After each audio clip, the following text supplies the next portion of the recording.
আজকে আমরা যে টপিক নিয়ে আলোচনা করব এটা হচ্ছে আদর্শ সার্কিটের কী উপাদান দ্বারা গঠিত। আদর্শ সার্কিট মূলত 5টি উপাদান দ্বারা গঠিত। এক নাম হচ্ছে বিদ্যুৎ উৎস মানে সোর্স, যেমন ব্যাটারি, জেনারেটর যেখান থেকে বিদ্যুৎ উৎপন্ন হয়। পরিবাহী মানে কন্ডাক্টর, যেমন তামা বা অ্যালুমিনিয়াম তার, মানে যার মাধ্যমে আমি এবারকে বিদ্যুৎ সঞ্চালন করব। তারপর হচ্ছে নিয়ন্ত্রণ যন্ত্র, এটা হচ্ছে কন্ট্রোলিং ডিভাইস, যার মাধ্যমে আসলে কোনো ডিভাইস চালানোর সময় মানে নিয়ন্ত্রণ করা হয়, বন্ধ বা চালু করা হয়, এটার জন্য সুইচ ব্যবহার করা হয়।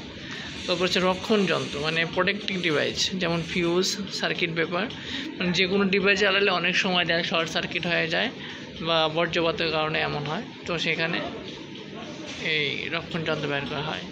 ব্যবহার যন্ত্র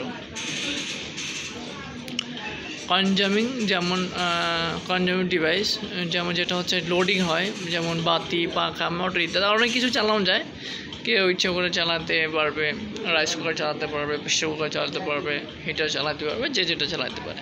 কারণ আদর্শ সার্কিটটা কীভাবে হয়েছে, প্রথমে সোর্স হয়েছে, সোর্স এখান থেকে বিদ্যুৎ গেছে প্রোটেক্টিভ ডিভাইস, তারপরে হচ্ছে সুইচ, তারপরে লোড, তারপর কানেক্টিং তার, যার মাধ্যমে স্টেপে হয়েছে। প্রথমে তো সোর্স থেকে চলেছে প্রোটেক্টিভ ডিভাইস, তারপর চলে সুইচ, তারপর লোড মানে লোড যে কোনো যে বাতি পাখা এটা চলতেছে, তারপর কানেক্টিং তার, যেটার মাধ্যমে আমরা বিদ্যুৎ সঞ্চালন করতেছি।